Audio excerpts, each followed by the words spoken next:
कैसे आप सभी, मैं अंशु आप सभी का स्वागत है। मैं अभिनंदन करता हूँ अपने यूट्यूब चैनल में, जिसमें कि आज जो है हम जो है TGT PGT biology, EMRS biology और बिहार सेवन्थ फेज जो है बायोलॉजी के बारे में आज जो है हमारा पहला टॉपिक है वर्गीकरण का सिद्धांत। यानी कि आज जो है हम प्रिंसिपल ऑफ क्लासिफिकेशन के very very most important question देखने वाले हैं। ठीक है, तो अब जो है हम स्टार्ट करते हैं।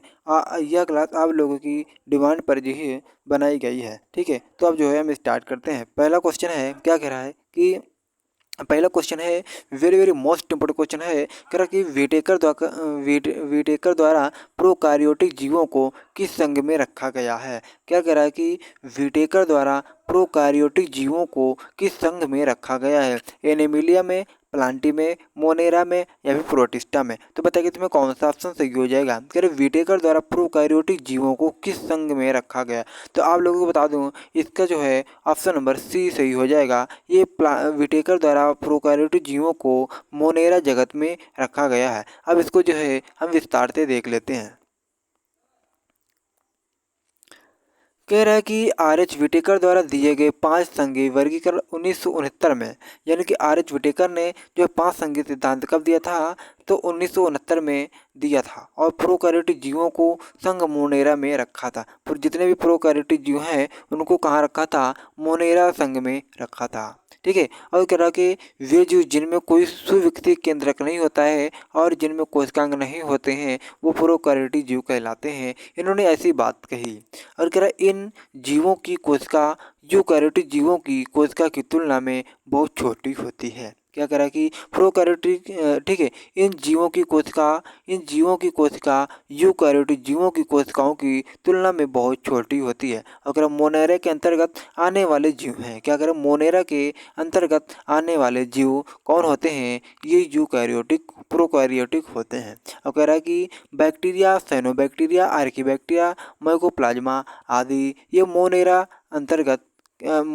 जगत के अंतर्गत आने वाले जीव कौन कौन से हो जाएंगे, बैक्टीरिया, साइनोबैक्टीरिया, आर्किबैक्टीरिया, माइकोप्लाज्मा, ये मोनेरा जगत के अंतर्गत आते हैं। ठीक है, अब जो है हम दूसरा क्वेश्चन स्टार्ट करते हैं। आप लोगों को बता दीजिए very very most important question है। केवल हम आज जो है इसमें 10 ही क्वेश्चन लाए हैं। ठीक है, अब आप लोग देख लीजिए कि आप लोग कितने पानी में हो, कि आप लोगों के इसमें कौन कौन से क्वेश्चन सही हो रहे हैं और इसको जो है 10 में से आप कितने नंबर पा रहे हैं, मुझे कमेंट बॉक्स के माध्यम से ज़रूर बताइएगा।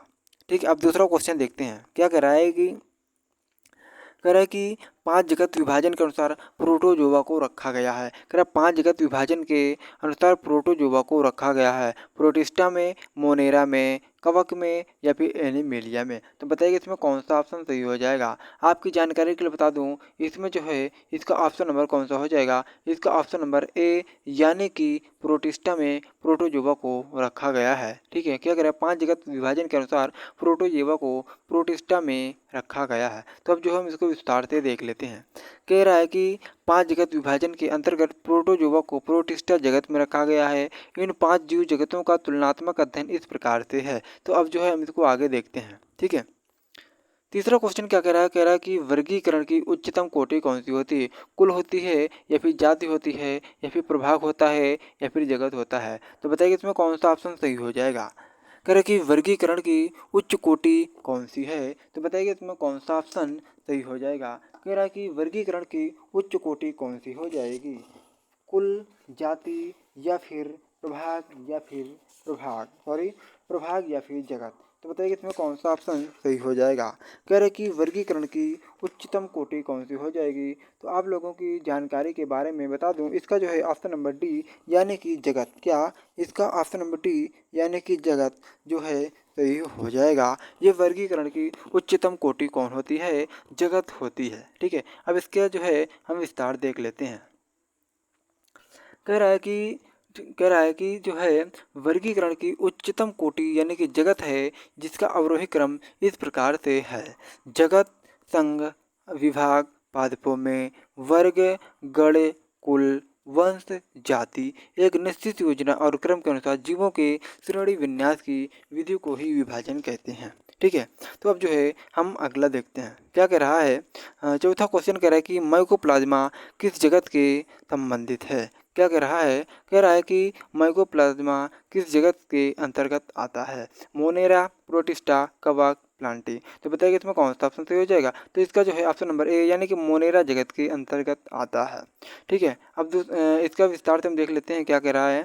कह रहा है कि जो है माइकोप्लाज्मा को मोनेरा जगत के अंतर्गत रखा गया है।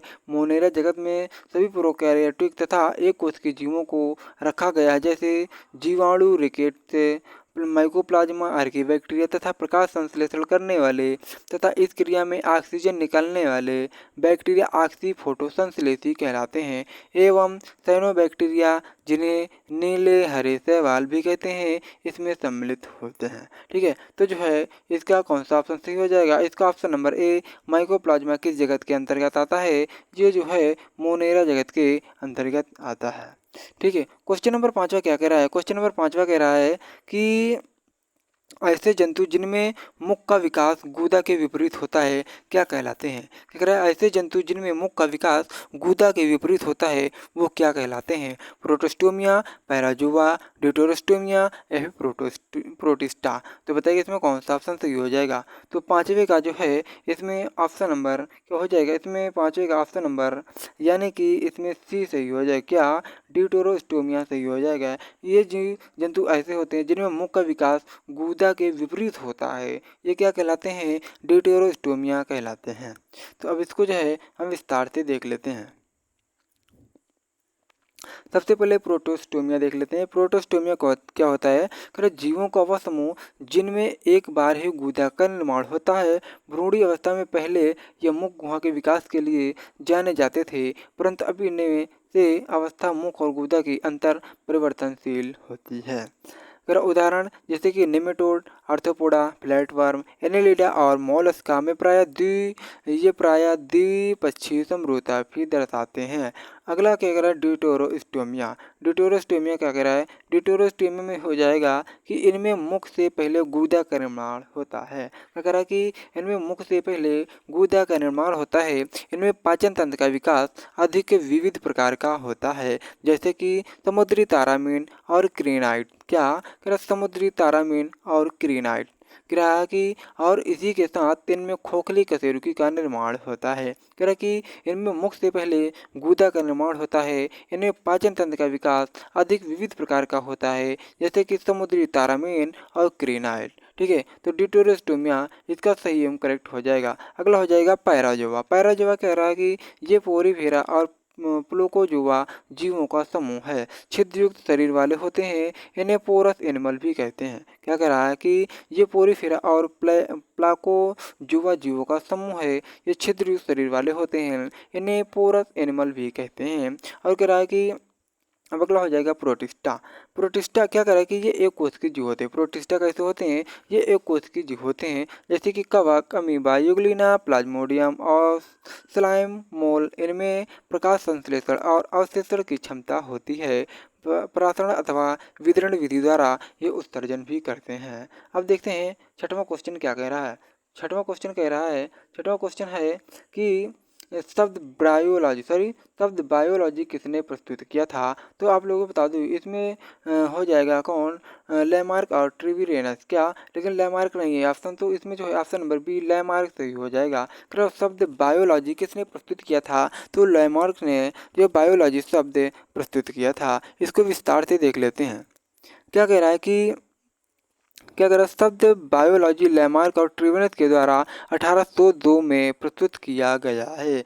बायोलॉजी शब्द कब दिया गया था, 1802 में लैमार्क और ट्रिवेनस ने दिया था। यह विज्ञान की वह शाखा है जिसके अंतर्गत सजीव कोशिकाओं और इनकी गतिविधियों का अध्ययन किया जाता है। अरिस्टोटल को बायोलॉजी का पिता कहा जाता है। कब से कब, 384 से 322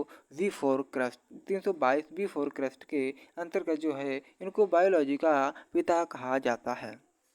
क्वेश्चन नंबर 7वां क्या कह रहा है, क्वेश्चन नंबर 7वां कह रहा है कि समुद्री स्तनधारी गण से संबंधित होते हैं। क्या कह रहा है, कह रहा है कि शाकाहारी समुद्री स्तनधारी गण से संबंधित होते हैं। फोलिडोटा, सिटेसिया, सिरेनिया, आर्टियोडैक्टाइला। क्या करा कि आर्टियोडैक्टाइला हो जाएगा, या फिर सिरेनिया हो जाएगा, फिर सिटेसिया हो जाएगा, फोलियोडेटा हो जाएगा। तो बताइए इसमें कौन सा ऑप्शन सही हो जाएगा। तो सातवें का आप लोगों की जानकारी के लिए बता दूं, इसमें जो है इसमें ऑप्शन नंबर सी सही हो जाएगा।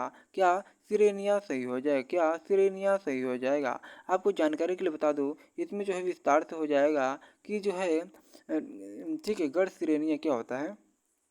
कह रहा कि इसका सामान्य नाम डंगोस, क्या डंगोस शाकाहारी स्तनधारी होते हैं। ये मजबूत शरीर के साथ साथ इनके छोटे बालों वाली चमड़ी होती है, दो नथुरों और फ्लिपर भी होते हैं, छाती छोटी पूंछ भी होती है। क्या कर रहा है कि इनका सामान्य नाम तो डंगोस हो जाएगा, लेकिन ये शाकाहारी स्तनधारी होते हैं, मजबूत शरीर के साथ साथ इनके छोटे बालों वाली चमड़ी होती है, दो नथुनों और फ्लिपर भी होते हैं। छठी और क्षैतिज छोटी पूंछ भी होती है। पूंछ इनकी कैसी होती है, इनकी पूंछ क्षैतिज होती है। अगला कह रहे गढ़सिटेसिया, कह रहे कि सामान्यतः व्हेल और डॉल्फिन ये सबसे विशालकाय स्तनधारियों की श्रेणी में आते हैं। प्राय शरीर पर मोटी त्वचा और बाल नहीं पाए जाते हैं। क्या कह रहा, इनमें कोई सिबेसियस ग्रंथि नहीं पाई जाती है।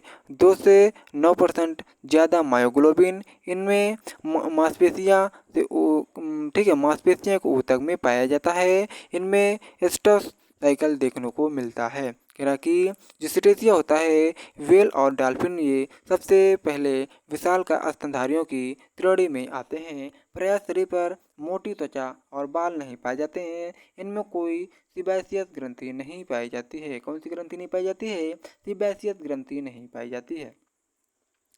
अगला है गढ़ फोलियोडोटा। फोलियोडोटा क्या कह रहा है, फोलियोडोटा में हो जाएगा कि सामान्यतः माइनस व पेंगोलिन ये भी स्तनधारी होते हैं। इनके शरीर पर केराटिन के बने सल्कुनुमा संरचना होती है।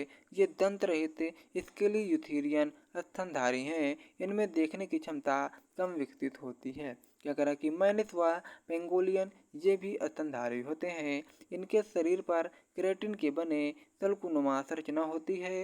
ये दंत स्केलियूथेरियन स्तनधारी हैं। इनमें देखने की क्षमता कम विकसित होती है। अगला हो जाएगा आर्टियोडैक्टाइला। सामान्यतः इसमें कुछ उंगलीदार या खुरदार जीव आते हैं, जैसे भेड़, दरियाई घोड़ा, गाय, भैंस, सुअर, बकरी, ऊंट, हिरण। ये आर्टियोडैक्टाइला के अंतर्गत आते हैं। क्वेश्चन नंबर 8 में क्या करा कि प्रोटोस्पोंजिया किस उपवर्ग प्रोटेरोस्पोंजिया किस उपवर्ग का प्राणी है। फाइटोमैस्टिगोफोरिया, या फिर कोइनोफ्लैजिलेटा, या फिर डेमोस्पोंजिया, या फिर क्रेटोसा। तो बताइए इसमें कौन सा ऑप्शन सही हो जाएगा। करेगी फाइटोमैस्टिगोफोरिया, कोइनोफ्लैजिलेटा, डेमोस्पोंजिया, क्रेटोसा। तो बताइए इसमें कौन सा ऑप्शन सही हो जाएगा।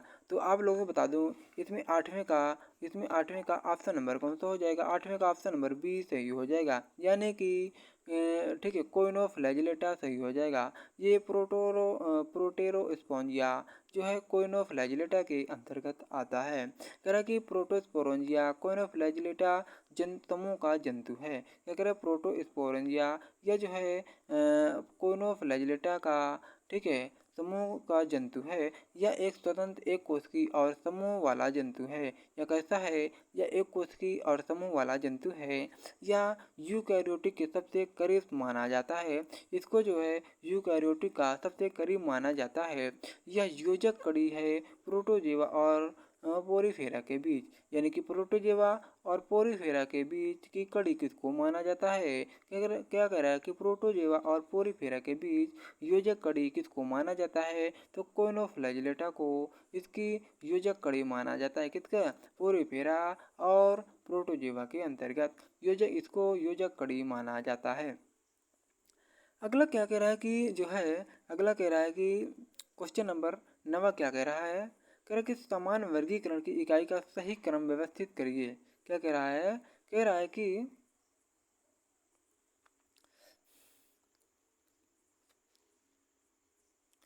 क्या कह रहा है, कह रहा है कि जो है समान वर्गीकरण की इकाई का सही क्रम व्यवस्थित करिए। जाति, फैमिली, प्रजाति, गण, विभिन्नता, इनमें से बताइए कौन सा ऑप्शन सही हो जाएगा। तो इसमें सबसे पहले आता है कौन सा, इसमें जो है सबसे पहले प्रजाति आती है, फिर दूसरा हो जाएगा जाति आती है, प्रजाति, जाति, दूसरा कुल हो जाएगा, तीसरा ठीक है, तीसरा क्या हो जाएगा, विभिन्नता हो जाएगा, सॉरी तीसरा जो है गण हो जाएगा, और पांचवा जो है विभिन्नता हो जाएगा। यानी कि सबसे पहले प्रजाति एक नंबर, दूसरे पर, ठीक है, दूसरे पर हो जाएगा जाति, और तीसरे पर कुल हो जाएगा, चौथे पर गण हो जाएगा, और पांचवे पर विभिन्नता हो जाएगा। यानी कि इसमें ऑप्शन नंबर ए सही हो जाएगा। क्या, सबसे पहले प्रजाति आती है, फिर जाति आती है, फिर कुल आता है, फिर गण आता है, फिर विभिन्नता आती है। ठीक है, तो हमने जो है 9वां क्वेश्चन देख लिया है। अब जो है आज इस क्लास का अंतिम क्वेश्चन रहने वाला है। क्या, आज इस क्लास, और हाँ ये देख लीजिएगा आप लोग, कह रहा है कि वर्गीकरण की सामान्य इकाइयों का आरोही क्रम दे रखा है, प्रजाति, जाति, कुल, गण, विभिन्नता। ठीक है, क्वेश्चन नंबर 10वां है जो आज इस क्लास का अंतिम क्वेश्चन रहने वाला है। कह रहा है कि निम्नलिखित में से उस समूह को पहचानिए जिसमें जानवरों को एक ही वर्ग के हों। क्या कह रहा है कि निम्नलिखित में उस समूह को पहचानिए जिसमें जानवर एक ही वर्ग के हों। क्या, कुत्ता मछली, या फिर रजत मछली, क्रे मछली, या फिर फ्लैट मछली, या फिर ग्लोवार्म, या फिर रेशम कीट, फिर घरेलू मक्खी, या फिर खटमल। इसमें जो है ऑप्शन नंबर सी देख लेते हैं।